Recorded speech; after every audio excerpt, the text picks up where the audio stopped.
এবারে নারী এশিয়া কাপের সেমিফাইনাল ম্যাচ নিয়ে মুখ করলেন ভারত দলের ওপেনার শেফালি ভার্মা।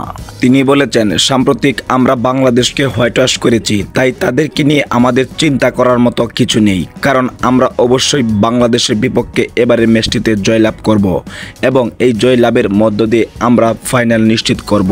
আর এদিকে বাংলাদেশের প্লেয়াররা ভারতকে পরাস্ত করার জন্য বিভিন্ন প্ল্যান ও পরিকল্পনা করছে। তাদেরকে কিভাবে আজকের এই ম্যাচটিতে হারানো যায় সে নিয়ে পরিকল্পনা করছে বাংলাদেশ দলের প্লেয়াররা।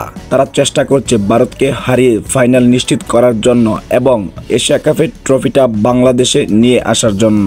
কেননা বাংলাদেশের নারী ক্রিকেট দলই পেরেছিল একমাত্র এশিয়া কাপ জয় করতে, যা এখন পর্যন্ত বাংলাদেশের পুরুষ ক্রিকেট টিম পারেনি। যদিও সাম্প্রতিক পারফরমেন্স বিবেচনা করলে বাংলাদেশ নারী ক্রিকেট টিম থেকে ভারত নারী ক্রিকেট টিম অনেকটাই শক্তিশালী, তবুও তাদেরকে দিয়ে একবার আশা করা যায়, কারণ ক্রিকেট হচ্ছে অনিশ্চয়তার খেলা।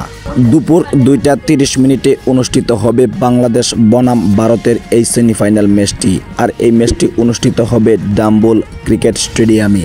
সুপ্রিয় দর্শক, আপনাদের কাছে কি মনে হয়, বাংলাদেশ কি পারবে ভারতের মতো শক্তিশালী দলকে পরাজয় করে এবারের এশিয়া কাপের ফাইনালে উঠতে?